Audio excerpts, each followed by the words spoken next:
마가복음 10장 13절에서 16절까지 말씀입니다. 사람들이 예수께서 만져주심을 바라고 어린아이들을 데리고 오매 제자들이 꾸짖거늘 예수께서 보시고 노하시어 이르시되 어린아이들이 내게 오는 것을 용납하고 금하지 말라. 하나님의 나라가 이런 자의 것이니라. 내가 진실로 너희에게 이르노니 누구든지 하나님의 나라를 어린아이와 같이 받들지 않는 자는 결단코 그곳에 들어가지 못하리라 하시고 그 어린아이들을 안고 그들 위에 안수하시고 축복하시니라. 아멘.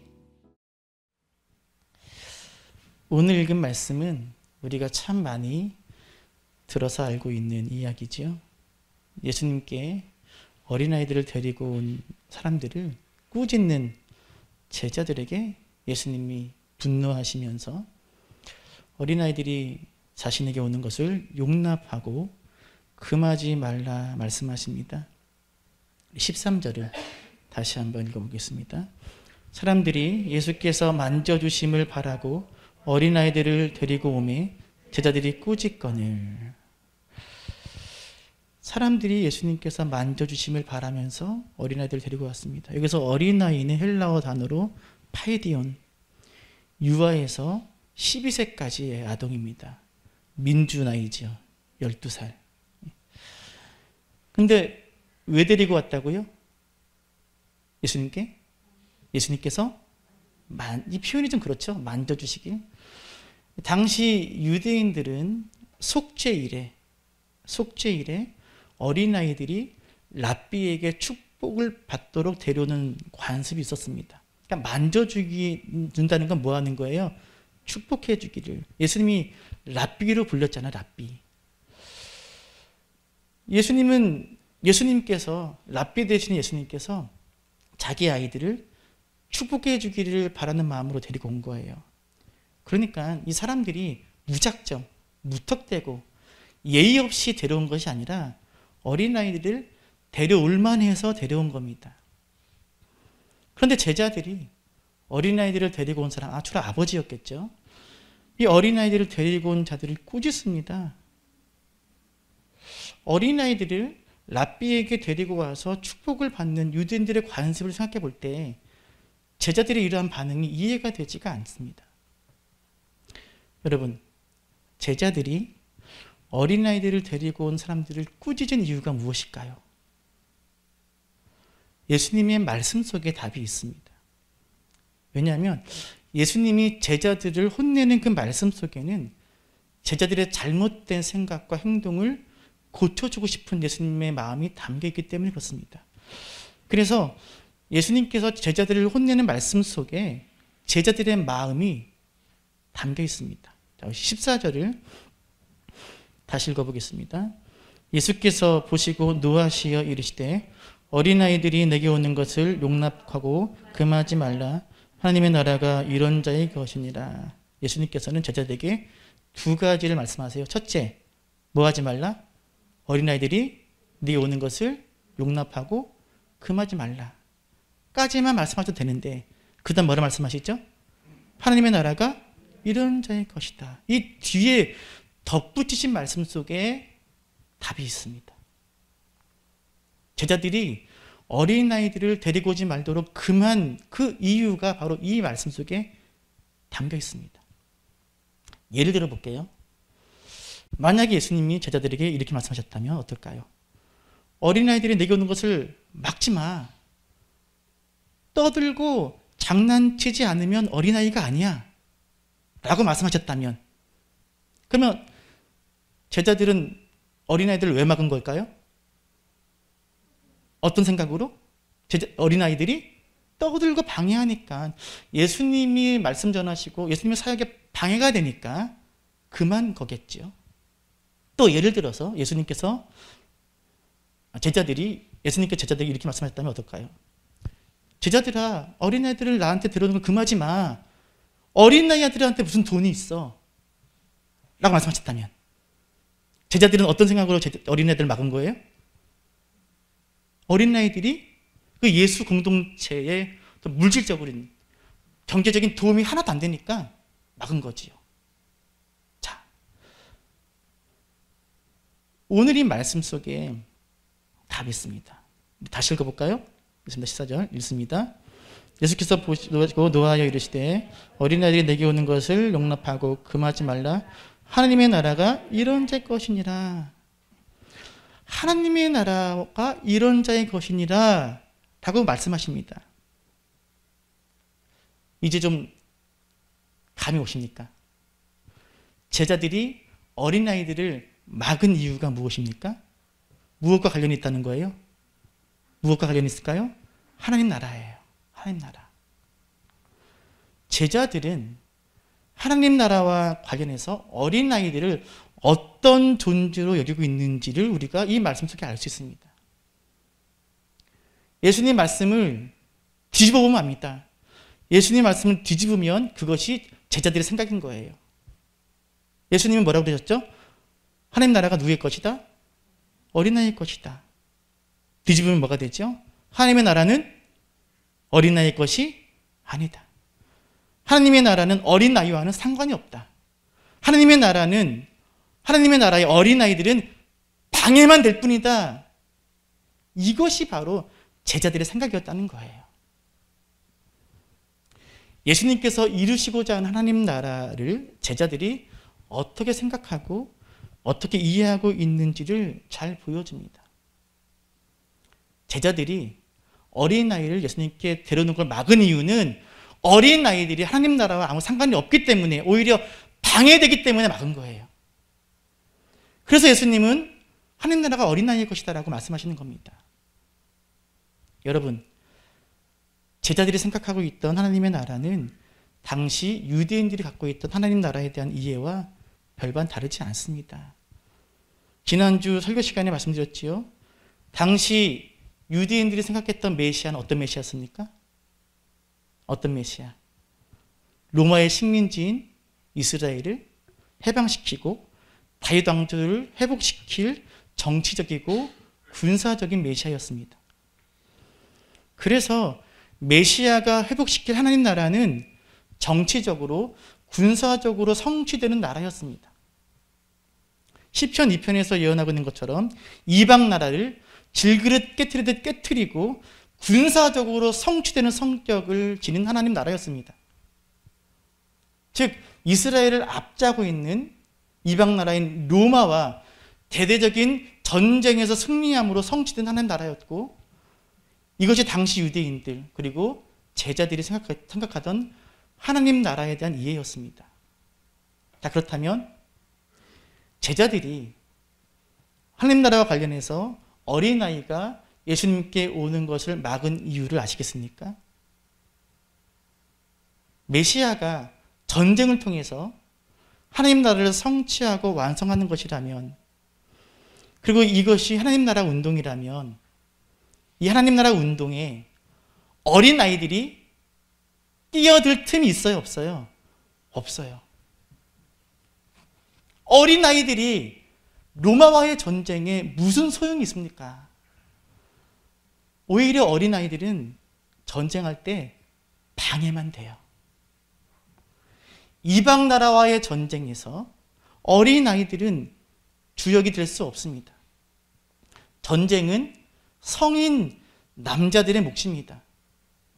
어린아이들은 걸리적거리기만 할 뿐입니다. 어린아이들은 어른들이 메시아와 함께 전쟁을 통해서 하나님 나라를 성취할 때까지 그저 잘 숨어 있기만 하면 됩니다. 그게 도와주는 거예요. 그래서 지금 제자들은 하나님 나라를 이야기하고 있는 이 자리에 어린아이들을 데리고 온 사람들에게 화를 내고 꾸짖고 있는 겁니다. 제자들은 어린아이를 꾸짖는 게 아니에요. 어린아이를 데리고 온 사람들을 꾸짖는 거예요. 이렇게 꾸짖었겠죠. 여보시오, 지금 이 어린아이를 축복할 때입니까? 지금 이 자리가 어린아이를 데리고 와서 축복을 받자고 데리고 올 자리입니까? 당신 자식만 축복받으면 답니까? 지금 하나님 나라를, 메시아의 전쟁을 이야기하는 이 중요한 때에 당신 자식 축복받는 게 중요합니까? 어쩌면 그렇게 이기적일 수 있습니까? 라고 화를 냈을 거예요. 지금 이 자리에는, 하나님 나라를 이야기하고 있는 이 자리에는 어린아이가 낄 자리가 아니고 어린아이를 데려올 자리가 아니라는 거예요. 전쟁은 성인 남자들의 몫이고 어린아이들이 낄 일이 아닌데, 하나님 나라의 회복과 성취를 이야기하고 있는 이 무겁고 엄중하고 긴장의 자리에 어린아이를 데리고 온 사람들, 제자들이 보기에 얼마나 한심해 보였겠습니까? 그래서 제자들은 어린아이를 데리고 온 그들을 꾸짖고 있는 것입니다. 단순히 어린아이들이 떠들어서, 예수님 말씀 전하는데 방해가 되어서 어린아이들을 업신여기고 무시해서 막은 것이 아닙니다. 하나님의 나라는 어린아이와는 상관이 없다고, 아니 오히려 어린아이는 하나님 나라에 방해가 된다고 여기기 때문에 지금 화를 내며 막고 있는 것입니다. 하나님 나라에 방해가 되는 존재들, 하나님 나라에는 관심이 없고 자기 자식 복 받는 것에만 관심이 있는 그들 때문에 화가 난 거예요. 그래서 화가 나서 어린아이를 데려온 사람들을 막고 꾸짖고 화를 내는 거죠. 그 모습을 보고 예수님이 화가 나신 거예요. 단순히 제자들이 어린아이를 예수님께 오지 못하게 해서 화가 나신 게 아니에요. 그게 뭐 그렇게 화낼 일입니까? 그렇지 않아요? 베드로야, 괜찮아. 어린아이들을 나한테 오게끔 해. 괜찮아. 라고 얘기하시면 돼요. 어린아이를 막은 일이 뭐 그렇게 제자들에게 화낼 일이십니까? 예수님이 제자들에게 화를 내시는 이유는 어린아이를 예수님께 못 오게 해서 막아서가 아니에요. 하나님 나라에 대한 잘못된 생각을 버리지 못하고 있는 제자들 때문에 예수님은 화가 나신 거예요. 금요기도회 때 전한 말씀처럼 하나님 나라에 대한 잘못된 이해로 인해서 지금 제자들의 눈이 가리워져 있다는 거지요. 지금 제자들이 눈뜬 맹인인 거예요. 그래서 예수님 지금 화가 나고 있는 겁니다. 예수님께서 제자들에게 하신 말씀을 보면 알 수 있습니다. 14절을 다시 읽겠습니다. 읽습니다. 예수께서 보시고 노하시어 이르시되 어린아이들이 내게 오는 것을 용납하고 금하지 말라. 하나님의 나라가 이런 자의 것이다. 자, 하나님 나라가 누구의 것이라고요? 이런 자, 이 누구예요? 어린아이. 예수님은 제자들의 생각과 정반대의 말씀하십니다. 그렇다면 물어볼게요. 하나님 나라는 왜 어린아이의 것일까요? 하나님 나라는 왜 어린아이들과 상관이 있는 것일까요? 하나님 나라는 왜 어린아이들에게 어울리는 곳일까요?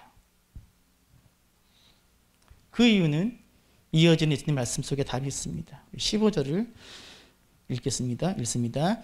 내가 진실로 너희에게 이르노니 누구든지 하나님의 나라를 어린아이와 같이 받들지 않는 자는 결단코 그곳에 들어가지 못하리라 하시고, 어린아이와 같이 뭐하지 않는 사람? 받들지 않는 사람은 하나님 나라에 들어갈 수 없다. 이 말씀은 하나님의 나라, 그 나라를 영토나 지역, 공간의 개념으로 이해하면 결코 이해할 수 없는 말입니다. 하나님 나라를 받든다? 무슨 뜻입니까? 지난주에 말씀드렸죠? 하나님의 나라에서 이 나라라는 건 영토나 지역이나 공간의 개념이 아니라 뭐라 그랬죠? 네? 그렇죠. 통치예요. 통치. 다스림. 하나님의 통치와 다스림이 이루어지는 곳이 하나님 나라예요. 그렇다면 하나님 나라를 받든다는 건 무슨 의미겠습니까? 여기서 받들다라는 단어, 데코마이는 이런 뜻입니다. 받아들이다, 인정하다, 취하다, 순종하다. 같이 읽어볼까요? 읽습니다. 받아들이다, 인정하다, 취하다, 순종하다. 무엇을요? 하나님의 나라. 바꿔 말하면 하나님의 통치, 다스림. 하나님의 나라를 받든다는 것은 하나님의 통치, 하나님의 다스림을 받아들이는 것, 인정하는 것, 그리고 엎드려 그 통치와 다스림에 순종하는 것이 바로 받드는 거예요. 누구처럼? 어린아이들처럼. 그럼 하나 더 물을게요. 그럼 어린이들은 무엇을 받듭니까? 무엇을 받들기에? 그렇죠. 부모의 말씀, 부모의 뜻, 부모의 명령. 특별히 아버지. 이 파이디온, 유아부터 몇 살까지라고요? 12살. 자기 힘이나 능력으로 살 수 없는 존재예요. 부모의 돌봄으로 살아가는 존재입니다. 그래서 어린아이는 아버지의 다스림, 아버지의 돌봄, 아버지의 통치, 아버지의 명령, 아버지의 말씀을 전적으로 받들 수밖에 없는 존재예요. 아버지의 다스림과 아버지의 통치를 거부한다는 건 상상할 수 없는 일입니다. 2000년이 지난 요즘은 많이 달라졌지요. 저나 칠사님이나 애들한테 쩔쩔매는데 이 당시에는 아버지의 말에 자녀가 불순종한다는 건 상상할 수 없어요. 왜요? 왜죠? 신명기 말씀 읽어볼까? 21장 말씀입니다. 읽습니다. 사람에게 완악하고 패역한 아들이 있어 그의 아버지의 말이나 그 어머니의 말을 순종하지 아니하고 부모가 징계하여도 순종하지 아니하거든 그의 부모가 그를 끌고 성문에 이르러 그 성읍 장로들에게 나아가서 그 성읍의 모든 사람들이 그를 돌로 쳐 죽일지니 이같이 내가 너희 중에서 악을 잘 들어 아들. 좋은 시대에 태어난 거예요. 이 당시에는 부모의 말에, 특별히 아버지의 말에 불순종한다? 어떻게 된다고요? 우리 옛날에 조선시대 때 멍석말이 하듯이 죽는 거예요.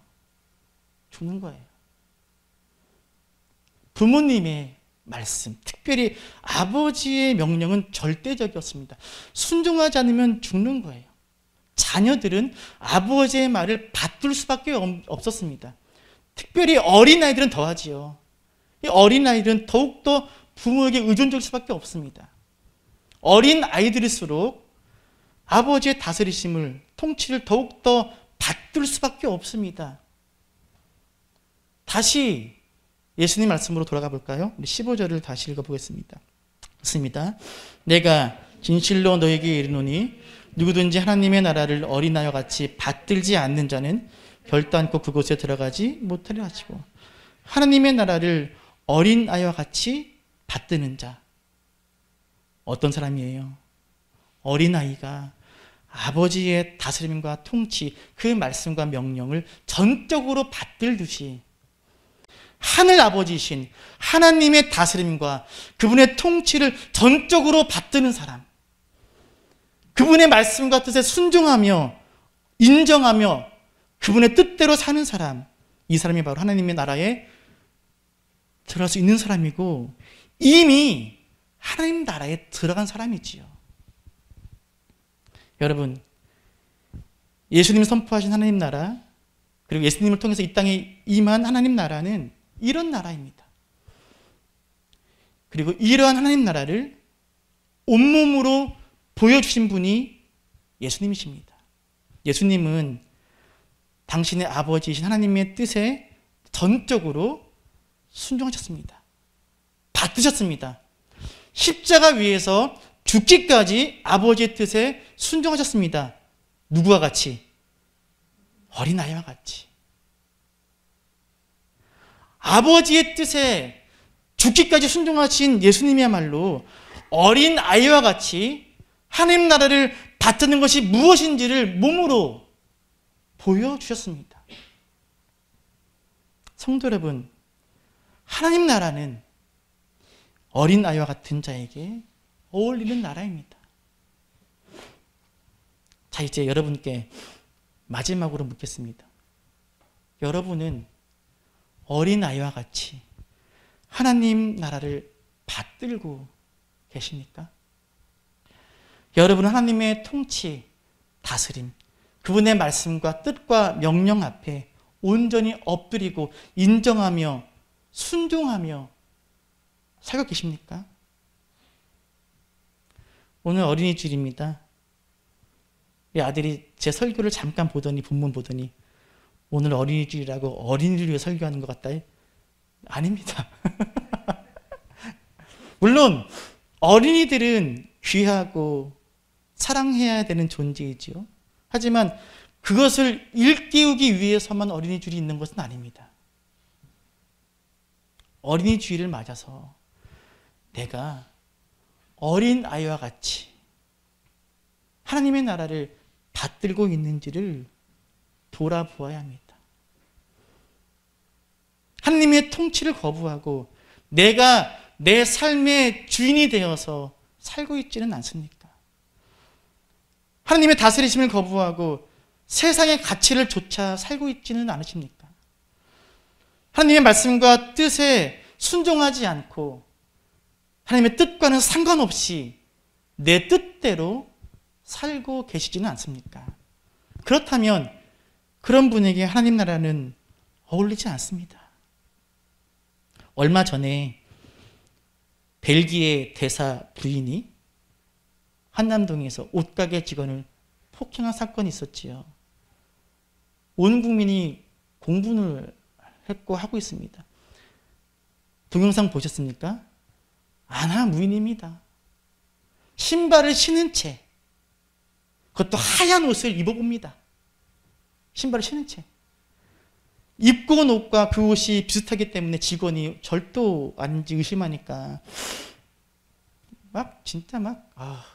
직원을 폭행합니다. 그리고 아직까지 경찰 조사를 거부하고 있습니다. 이 벨기에 대사 부인이 처벌받을 가능성이 거의 없습니다.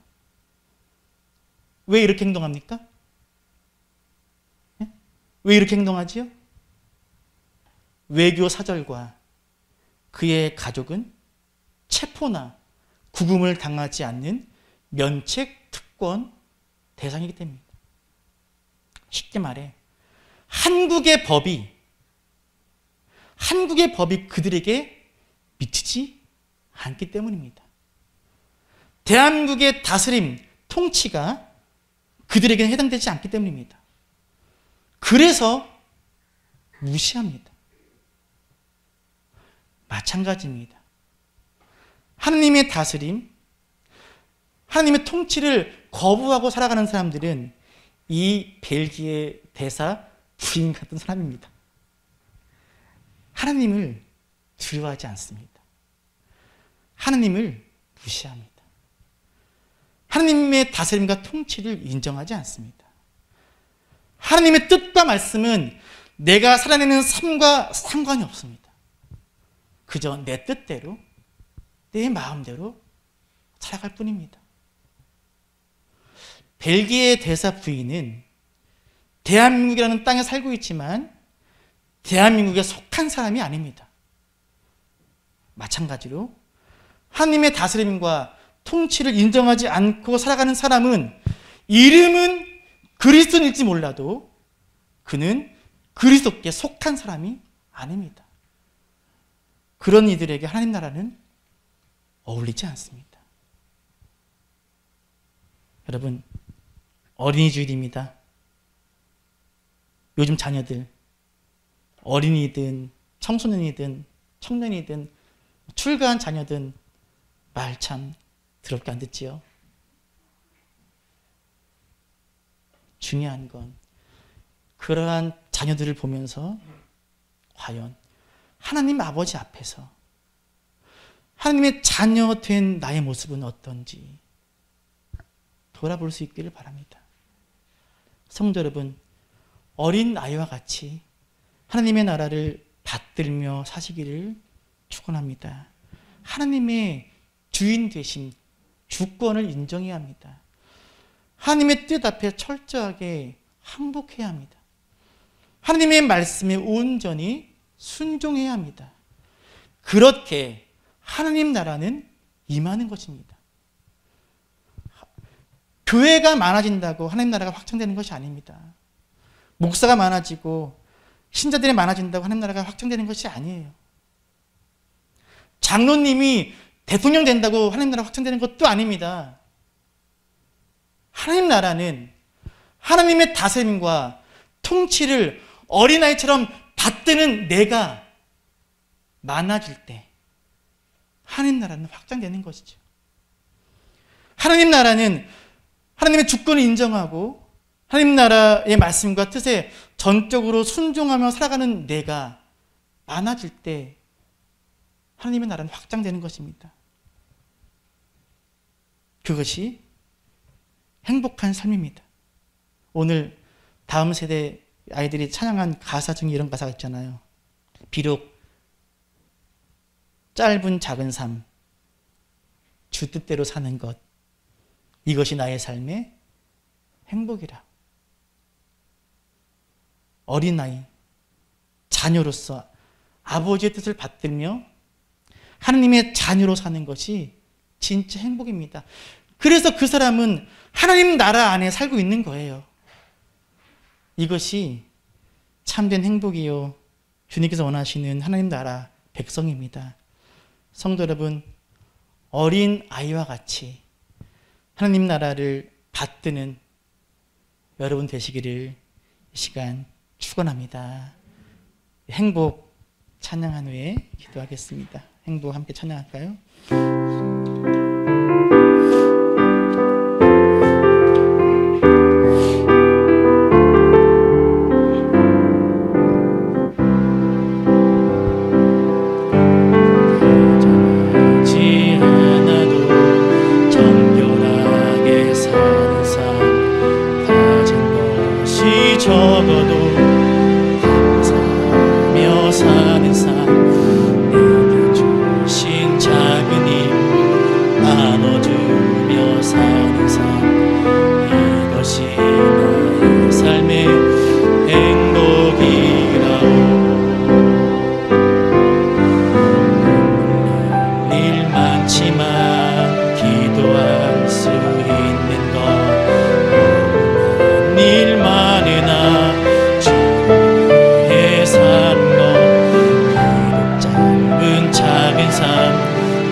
눈물 날 일 많지만 기도할 수 있는 것 억울한 일 많으나 주 위에 참는 것 짧은 남은 삶 주 뜻대로 사는 것 이것이 나의 삶의 행복이라. 아멘. 이것이 행복이라오. 세상은 알 수 없는 하나님 선물. 이것이 행복이라오. 하나님의 자녀로 살아가는 것 이것이 이것이 행복이라오. 이것이 행복이라오.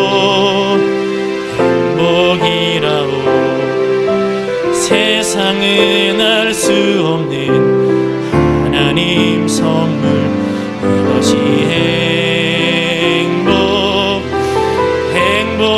행복이라오. 하나님의 자녀로 살아가는 것, 이것이 행복이라오.